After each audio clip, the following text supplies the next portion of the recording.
ETV Africa News at this hour. The issue of the refugees is a very complex matter. And I want to say that consultations and negotiations are going on. And appreciating that when you're dealing with refugees, it has to be voluntary. There can be no forced repatriation. So these discussions are going on between the government of Kenya and the government of Ethiopia and the UNHCR. And this is the reality of the matter. Mr. Speaker, for whatever it is worth, I just want to point out that we would not want Kenyans to be refugees anywhere. And if we had all the resources and all the planning, it would not necessarily take this long for the refugees to be to be repatriated. But remember, you have to do it voluntarily, because any forced repatriation will be contrary to the international law and matters of humanitarian rights. So we cannot force. We have to be, and that is why there's an elaborate process, which I've put in my statement, about preparing documentation and ensuring that the individuals, the households, voluntarily accede to repatriation. The second one is that our Department of Refugees is in touch and is seized with this matter, Mr. Speaker. So I can only say that we will continue working systematically to be able to do that. The final thing is that in Kenya, as an example, we have a similar situation in a place like Dadaab, and we have a similar situation in Kakuma. Handling challenges also as a spillover from other countries. And therefore, it is a big challenge on matters refugees. So I just want to request the Honourable Member and the House to appreciate that this is a process and we have to do it so that we are not in breach of any laws, and to also make sure that the requisite resources are available to facilitate the smooth movement of the Kenyans who are out in Ethiopia. Part A, that is on the information on the number of Kenyan refugees in Megado and Dilo towns. Let me respond as follows. The Kenya Borana refugees arrived in Ethiopia in 2005-2006 and settled in the Borena zone of the Oromo region in Dilo and Megado settlements. Their displacement was triggered by a series of inter-ethnic conflicts in Marsabit County, particularly the conflict between Borana and the Gabra ethnic groups over natural resources, grazing lands, contested and disrupted territorial boundaries, and of course local political dynamics. Most of the refugees originate from Marsabit County in the following sub-counties: Saku in Marsabit area, North Hor, Maikona, Dukana, North Hor and North Hor again, and Muyale sub-county. Upon arrival in Ethiopia, support and protection was initially provided by the Borana clan of Oromo region in 2007. They were registered by the Administration of Refugees and Refugee Affairs, ARA, of Ethiopia and UNHCR. They have continued to live alongside the host community, and ARA is currently known as the Refugees and Returnees Services of Ethiopia. On the number and population statistics, according to the Department of Refugee Services, over 500 families of Kenyan origin living in Dilo and Megado areas of southern Ethiopia ran away to seek asylum due to inter-ethnic conflicts in North Hor in the year 2000. The conflicts culminated into what came to be known as the Turbi massacre. The breakdown today, as at 3rd of December, it's a statistic, but I'll hand over this also to Parliament. For the Dilo, we have a total of 2,060 in Dilo area, and in Megado, 3,600. In terms of households, these now comprise 1,250 households, 5,671 individuals, male are 2,788, female are 2,883, and children are 3,385 out of the total figure of 5,671. What are the solutions we are looking at? From 27th October to 3rd December, the RSSS and the UNHCR conducted a verification of the Borana refugees in Dilo and Megado refugees settlements. During this period, an intentional survey was carried out to assess the refugees who are willing to return to their home country, Kenya. In terms of households, this amounted to 1,098. In terms of individuals, this was 4,993. Notably, 88% of the total refugee population expressed their intention immediately to return to Kenya. The refugees expressed interest to return to the following areas: 1, Sololo, 1,836, Marsabit, 1,081, Moyale, 633, Oran, 491, Dukana, 325, Moyale Township, 272, North Hor, 206, Maikona, 59, Sangate, Jaldesa, 40, Turbi, 13, and in other areas, 37. Mr. Speaker, the majority of the refugees were not willing to return to their area of origin due to fear of ethnic conflict. They also prefer to move to areas that are inhabited largely by the Borana community. The Kenyan refugees in Ethiopia still retained their identity cards and are now willing to return home to Kenya voluntarily. The issue of Shirika plan, and I want to state that there's still a lot of conversation that is taking place between the government, the UNHCR, and the host communities where the refugees are placed. And specifically, if I talk to Kakuma and Dadaab, Mr. Speaker, Kenyans perhaps may need to be reminded in certain circles, not here, but out there, that we have had refugees who have stayed in these camps for as many as 35 to 36 years. Some have been born there. Some have no idea of where their parents migrated from and whether they know where they would be going if they went back. In both camps, this is a challenge that we still face.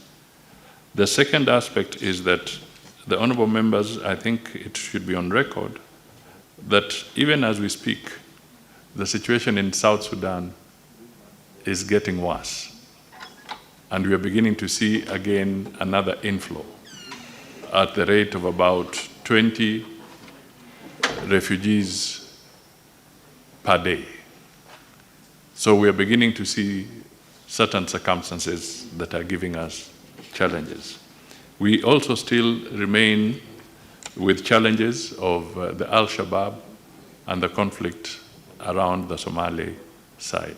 And we also have sporadic conflicts along the Marsabit, Ethiopia border from time to time.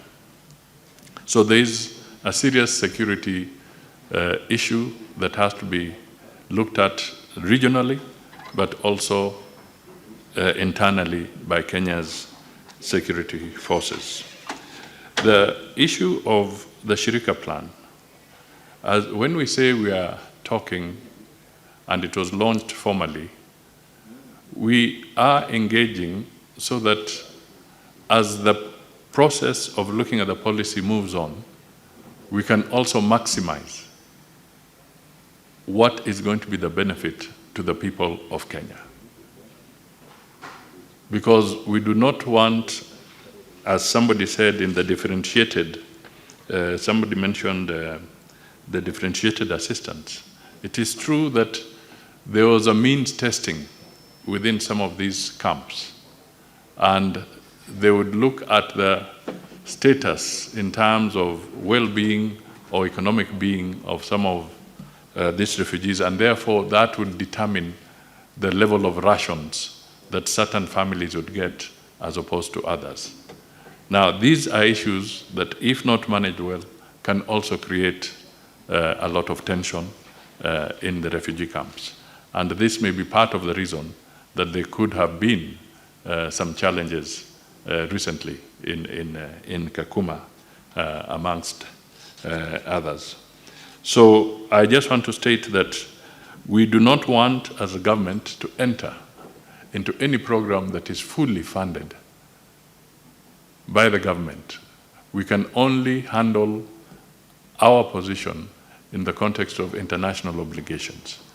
And if the refugees are going to be here, then the institutions like the UNHCR, WFP, and others who support this program will also be talked to and urged to be more productive so that Kenya's resources are not fully deployed for that. Secondly, we do not want to have a situation where communities reach a stage where they feel that those who are refugees are living a better life than the Kenyans themselves. So these are very delicate conversations that keep going on between us, UNHCR, and the host communities where the refugees are. And it would be wrong if I made all this statement without really appreciating the generosity and the humanitarian nature of the communities that have hosted these refugee camps for as long as I have said, 35, 36 years. It is not an easy undertaking. It brings a lot of pressure on the resources in those areas. The other thing, when we talk of integration of the refugees, it has to be done carefully, because we also want to transit from a situation where refugees are just drawing from Kenyan resources. They must also be put to a situation where they contribute to growing the wealth of this country and not just taking from the people of Kenya. So the whole Shirika plan is premised on these basic principles and a few others. The second part of the question is about facilitation on the repatriation of the Kenyan refugees, and I wish to respond as follows, Mr. Speaker. The following are possible options. One, there's organized and facilitated return by the UNHCR. This requires a formal engagement between the governments of Kenya and Ethiopia and is formalized through a tripartite agreement that will include the UNHCR. It will require a rigorous process that entails internal survey to go and see visits, identification of settlement areas, signing of voluntary repatriation forms, and other bureaucratic processes. This option may not be immediate as it requires time in order to fulfill all the requirements. There's also the self-organized or self-return, which is usually spontaneous, and the role of the UNHCR in this option will be limited to provision for information and funding to facilitate the return of the refugees. This option requires the government of Kenya to facilitate receiving and resettlement of repatriated individuals. Third, due to the proximity of the refugees to the Ethiopia-Kenya border, their families in Kenya, including the possibility that they cross over to Kenya to visit their families, UNHCR prefers the self-organized return.